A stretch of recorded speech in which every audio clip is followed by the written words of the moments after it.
Bonjour à toutes et à tous et bienvenue sur ma chaîne Christelle, j'aide mon enfant au devoir. Aujourd'hui, je vous propose une vidéo, toujours pour la parentalité, sur le fait d'apprendre en visitant et en se baladant. Donc une façon très agréable, non d'apprendre ses devoirs sur des livres, mais de se cultiver et de revoir des notions d'histoire, d'art, etc., tout en visitant.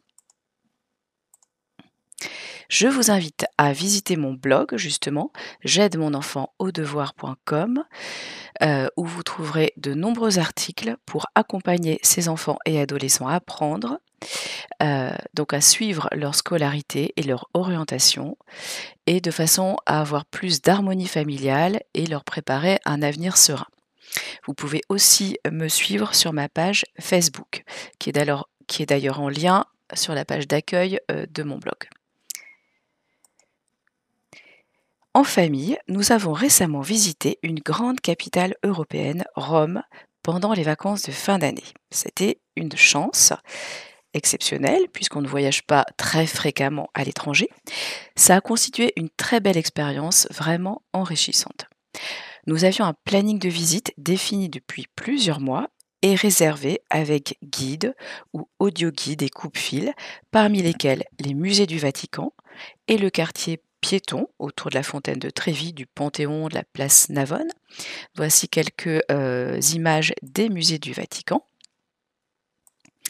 où on trouve aussi bien des peintures, des sculptures, des meubles très précieux et beaucoup d'objets religieux.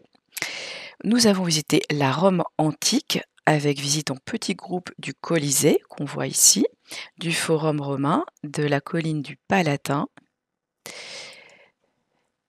Forum romain ici, de même en vue dessus. Nous avons visité également les basiliques, les 4 basiliques majeures, donc la basilique Saint-Jean-Latran, la plus ancienne,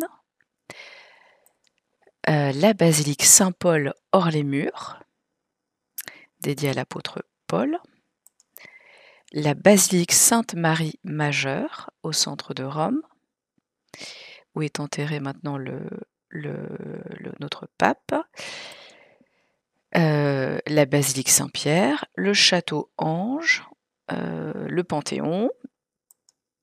Donc ça, c'est la place de la basilique Saint-Pierre.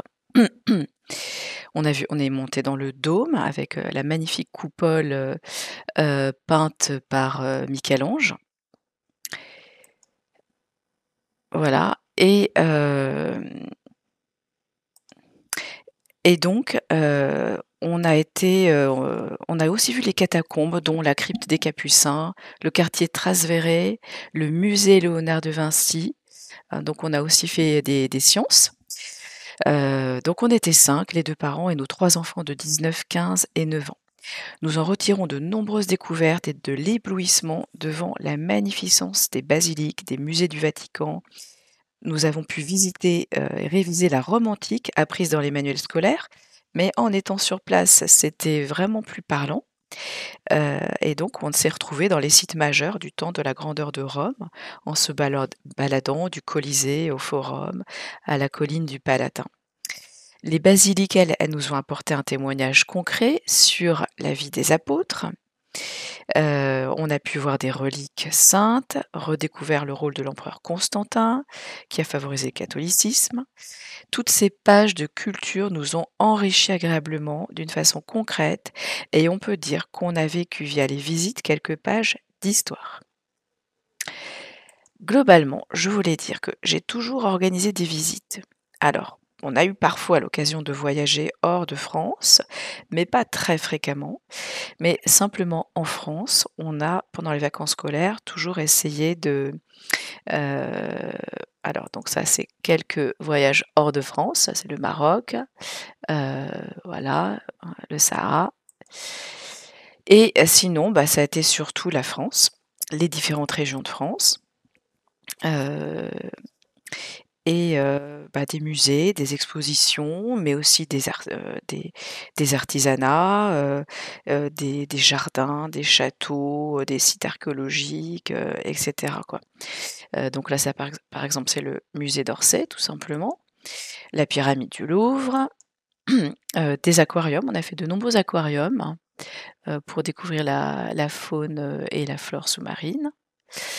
Des zoos comme celui de Beauval, qui est assez extraordinaire. Zoo de Thoiry, on a été longtemps abonnés. Des jardins, des parcs et jardins, des arboretums, voilà, là aussi, ce sont des petites merveilles. Mais on a aussi fait, là, c'est, la Cité des sciences avec la géode, le futuroscope et on a pu tout aussi bien, découvrir des confections artisanales de chocolat, visiter, une fabrique artisanale de sirops gastronomiques, une biscuiterie, enfin voilà, c'est très, très varié.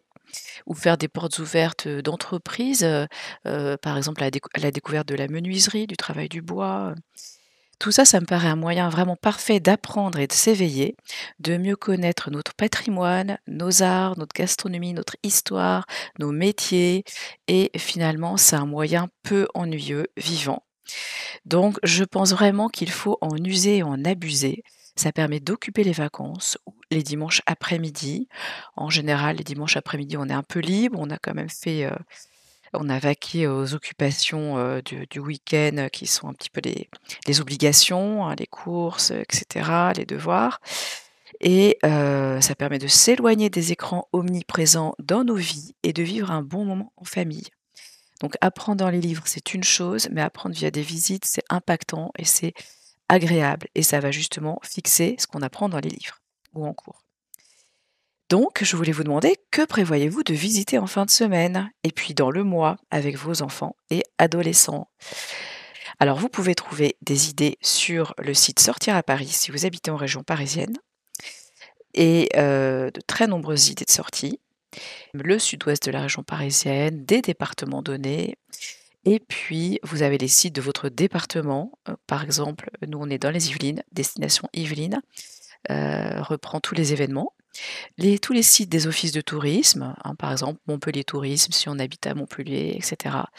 Les sites des châteaux en question, des parcs et jardins en question, donc n'hésitez pas vraiment à l'organiser, le prévoir, choisir ce que vous allez visiter et y aller. Je vous propose aussi de retrouver, mon guide, mes 7 clés pour faire des devoirs avec ses enfants un moment agréable et efficace sur mon blog j'aide mon enfant au devoir.com. Donc vous allez simplement sur le blog et vous avez un pop-up pour, demander à, recevoir le guide et vous recevrez aussi ma newsletter qui est publiée à peu près toutes les 2 semaines avec la notification des dernières articles, des dernières vidéos et d'autres contenus, éducatifs, qui ne sont présents que dans la newsletter. Voilà, à bientôt pour de nouveaux partages. Au revoir.